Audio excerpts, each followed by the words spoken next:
the Viper, the Apex Predator, the Legend Killer. He is Randy Orton. I'm John Renton with my review WWE Evil, Episode 5 on Randy Orton.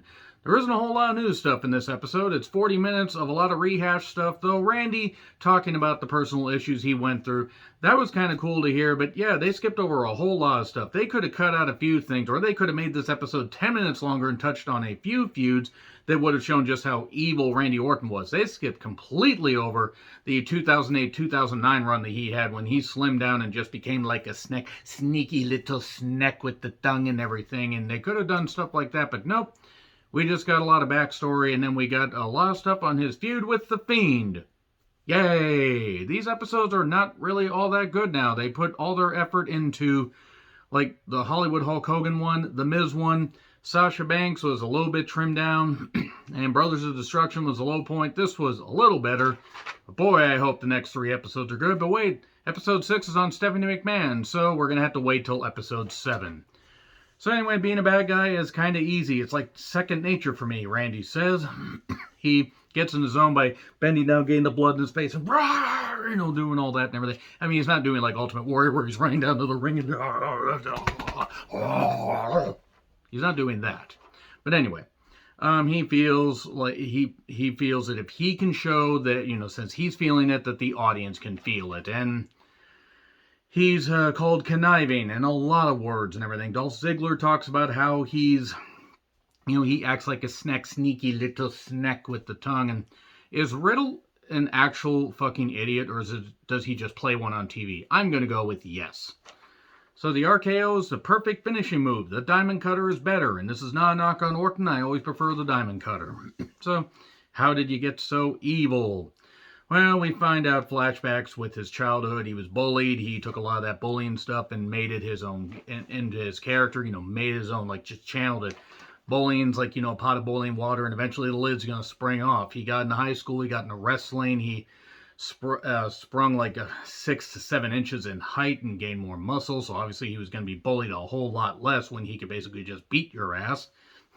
But then we flash back more, because what is this? The fucking, Time Machine Olympics. And we see how Bob Orton was, a natural in the ring, and he would only see his son 10, 12 times out of the year for about a 5 or 6 year period. And Randy went to the Marine Corps, and said boot camp. There's a lot of shit that happened that he will not discuss here in public, but it's stuff that was, that he wasn't prepared for.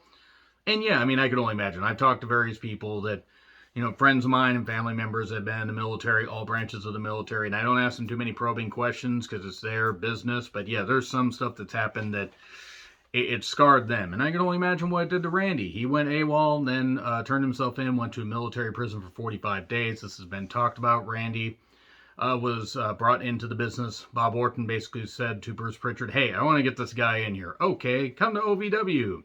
We hear Jim Cornette on commentary a little bit, like maybe about 15 seconds. Batista talks about how Randy was to deal with, and how he was immature, but when you get all that stuff and you get all that money, all those accolades, it can do that.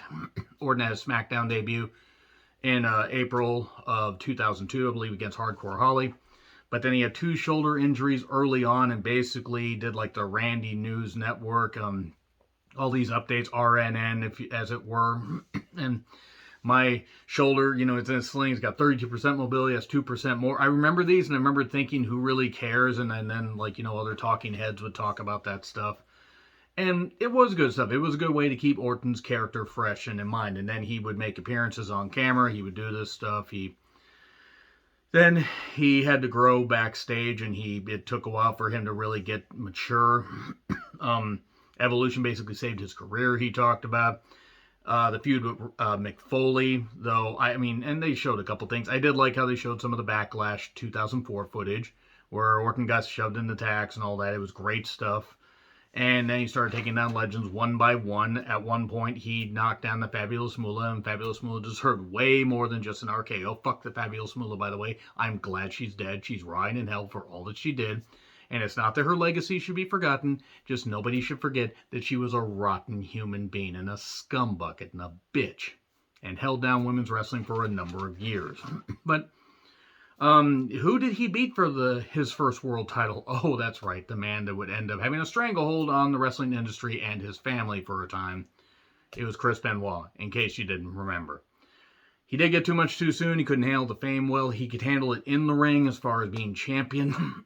His media appearances, he got in a guy's face and some kind of, I don't know if it was some kind of his Mexico press piece. He slapped an interviewer at one point. There was plenty of other stuff they skipped over. The fact he shit in women's bags. And even he talked about there was shit that he shouldn't have done. Like shitting in women's bags. And the money, the fame, and all that. The money, cash, hose. That was his motto. April 2nd, 2005, rather. Bob Orton gets inducted in the Hall of Fame. Randy says the previous night he was up all night. Not USA Network up all night. He was hanging out with people he shouldn't have been hanging out with. He winged his speech, and he didn't honor his dad correctly. And he said that's a regret. And I can understand that. Randy would have that kind of regret. And at least he showed contrition there.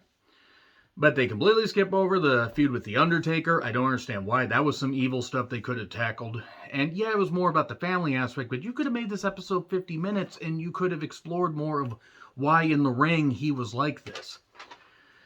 And then he basically had substance abuse issues. He ended up taking some pills to go to sleep and had an accidental overdose. Nearly got fired from WWE. Had to go to rehab, get clean. They ignored the Mania 22 aftermath where he was basically gone due to performance or, attitude issues and stuff like that. And he was wrecking opportunity after opportunity after opportunity. Thankfully, he's still alive. He was close to being fired. He channeled the bullying and all the anger and all the stuff that he got from his time being bullied and in the military and whatever, and all the stuff he had going on, not having friends as a kid, into his character. And then they didn't touch on 2008, 2009 stuff. Not the feud with Cena that showed the pure evil of him. Not that. I don't understand why they didn't show that. That would have been great, because that was some good stuff. But no, they had to talk about the stuff with The Fiend, which was bullshit. It was goddamn rotten. It was some of the worst television that they've done. And that's not that Orton wasn't trying, but whatever. He has learned from his experiences. He will do everything, or he's done everything, and if they invent new stuff, he'll do that too, because he's more cunning. I said cunning. He's also a father. They talk about that. What is the legacy of Randy Orton? He is a natural. He is gifted. He did torpedo a lot of opportunities, but consistency, he has stuck around a while, and he is a natural in the ring. When he's on, there are very few in this generation that are better. But yeah, overall, not the best episode. Really not a lot to sink your teeth into, ironically, for a guy that calls himself the Viper. Agree, disagree with what I said? Like, share, subscribe, Twitter handle in the description. I'm John Wetland. I'll see you soon.